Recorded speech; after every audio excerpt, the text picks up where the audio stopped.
Welcome to Crime Collapse. Today, we'll be talking about a series of events that shocked London, confused people, and created a mystery that still haunts history. So let's get into it.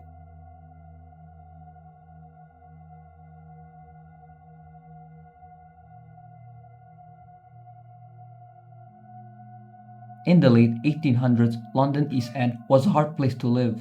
The streets of Whitechapel were crowded, dark, and poor. Many people lived day to day, and violence was common.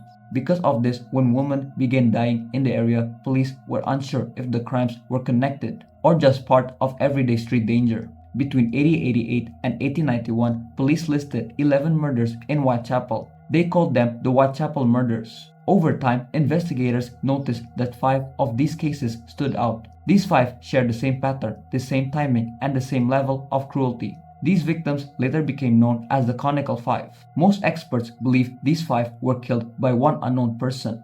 The figure history now calls Jack the Ripper.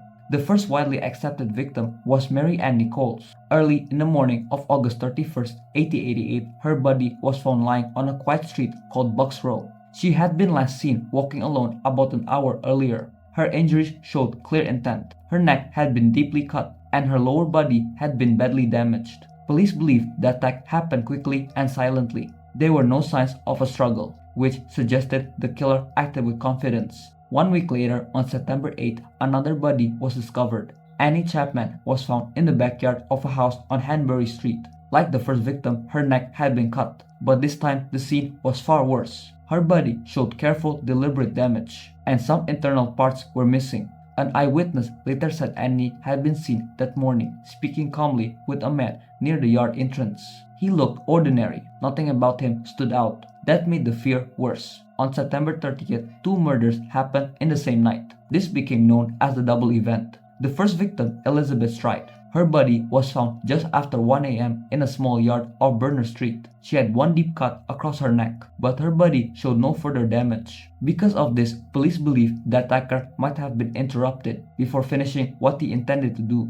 Less than an hour later, another body was found. Catherine Eddowes was discovered in Mitri Square, not far away. This scene showed extreme violence. Her neck had been cut, her face badly damaged, and parts of her body removed. The level of detail suggested the killer spent several minutes at the scene. This shocked even experienced officers. Later that same night, police found a piece of Catherine's clothing in another street. Above it was a chalk message written on the wall. The message caused fear of riots, so police erased it before sunrise. This decision later became one of the most debated actions in the entire case. The final and most disturbing case came on November 9, 1888. Mary Jane Kelly was found inside her small rented room in Miller's Court. Unlike the other victims, she was indoors. The damage to her body was extreme, far beyond the earlier cases. The room showed signs that the killer had stayed for a long time. A fire had been lit, likely to provide light. One important detail stood out: her heart was missing. This was the last confirmed murder linked to the Ripper. After her death, the killing stopped. Police believe the same person killed all 5 women because the crimes followed the same pattern. The attacks happened late at night, often near weekends, and the damage became more severe each time. Senior officers at that time officially stated that only these 5 belonged to the same killer. Other murders happened later in Whitechapel, but they lacked the same clear signs. Some were stranglings, some involved knives, but followed different patterns. Even police doctors disagreed about whether these later deaths were connected or just copycat crimes. To this day, no one knows who Jack the Ripper was. The mystery remains not because of lack of evidence, but because the killer blended into a city already full of fear. After the murders shocked London, the police response became massive. Officers flooded the streets of Whitechapel. Police records were later destroyed during World War II bombings, but enough files survived to show how serious the hunt was. Police went door to door across the East End. Every narrow street, every crowded building, every back room was checked. Officers questioned people who lived nearby, people who worked at night, and anyone who seemed even slightly out of place. More than 2,000 people were questioned. Over 300 were closely investigated. About 80 were held for further checks before being released. At first, the investigation was led by Detective Inspector Edmund Reed from the local Whitechapel Police Division. After the first murder, Scotland Yard sent experienced detectives to help, including Frederick Eberline, who became one of the most well-known names in the case. When one of the murders happened inside the city of London, a different police force joined the hunt, making coordination even harder. At a critical time, the head of the criminal department was out of the country. This left gaps in leadership just as the killings were happening. To fix this, a senior officer at Scotland Yard took control and tried to bring all reports together under one command. Because of the way the bodies were damaged, police officers focused on people who work with knives. Butchers, slaughterhouse workers, and medical professionals were all questioned. Police visited dozens of meat shops and workyards. Every worker was checked and their movements were traced. In the end, none of them could be linked to the crimes. Some people, including members of the royal family, believed the killer might work on cattle ships that arrived at the London docks. These ships came in near the weekends, which matched the timing of the murders. Police inspected the ships and crews, but the dates did not line up. That idea was dropped. As the killings continued, public anger grew. Many people believed the police were failing. Newspapers printed cartoons mocking officers who seemed lost and blind while danger walked free. Fear spread fast and trust in the police fell. In response, local citizens formed the Whitechapel Vigilance Committee. These were volunteers, not officers. They patrolled the streets at night, watched strangers, and collected tips. They also raised their own reward money and hired private investigators to question witnesses again. They believed the police had missed something. Near the end of the murders, a police surgeon named Dr. Thomas Bond was asked to study the case. Bond believed the victims were attacked while lying down, and that the neck was always injured first. He rejected the idea that the killer had medical training or professional skill. He described the killer as a lonely man, someone who lived quietly, but who experienced sudden violent urges. Bond believed these urges came in cycles, and were driven by deep mental disturbance, not logic or planning. There was no proof that the killer had physical contact with the victims in a sexual way. Still, some experts later suggested the way the bodies were left showed a desire to shock and degrade.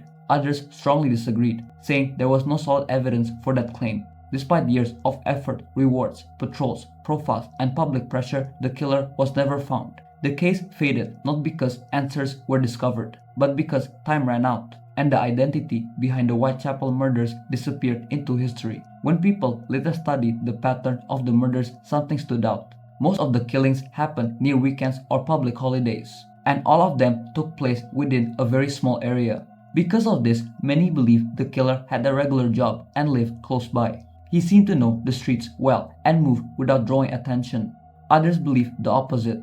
Some thought the killer came from a wealthier background. They imagined an educated man, possibly a doctor or someone from high society, who traveled from Whitechapel from a better part of London. One major problem still blocks the truth. There is no confirmed physical evidence. The samples were old, heavily handled, and likely contaminated. In one case, the original data could not even be found later. A scientific journal eventually issued a warning about the study's reliability. None of the DNA claims could be proven or repeated.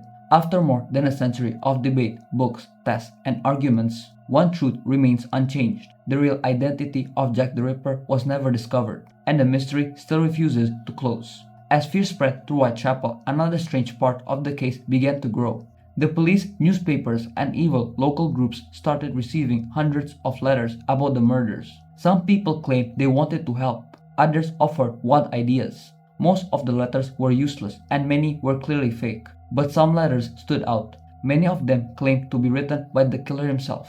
Out of all those letters, 3 became famous. The first was called the Dear Boss letter. It was dated September 25, 1888, and sent to a news agency before reaching Scotland Yard. At first, police thought it was just another prank. The writing sounded mocking, almost playful, but the letter used a name no one had seen before. It was signed Jack the Ripper. Days later, one of the victims was found with part of her ear damaged during the attack. The letter had talked about cutting ears, and suddenly people paid attention. Newspapers printed the letter, and the name spread across the world. From that moment on, the killer was no longer just a shadow. Soon, copycat letters flooded in. Some used fake names and dramatic threats.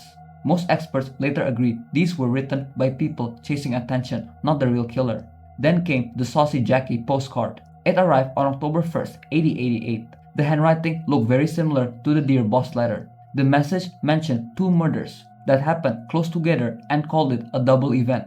Some people believe this meant the writer had inside knowledge. The third letter was very different. It became known as the From Hell letter. This one was sent directly to George Lusk, a leader of a local patrol group.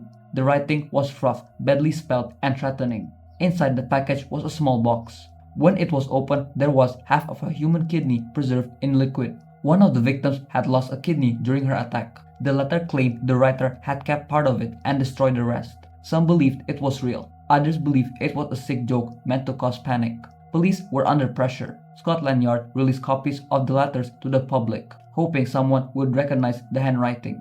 Behind the scenes, senior officers doubted everything. One police leader openly said he believed the letters were fake, but felt forced to investigate anyway. Later, journalists accused other journalists of writing the letters to boost newspaper sales. Years after the murders, names were even mentioned. Some reporters allegedly admitted they helped create the letters to keep public interest alive. So even the words that terrified the city may not have come from the killer at all. In the end, the letters added another layer of confusion to a case already drowning in fear, rumors, and unanswered questions. And just like the murders themselves, the truth behind the letters was never fully proven. That's it for this video. Thanks for watching Crime Collapse. Let me know what you think in the comments below. And don't forget to subscribe to see more videos like this one. I'll see you in the next one. Peace.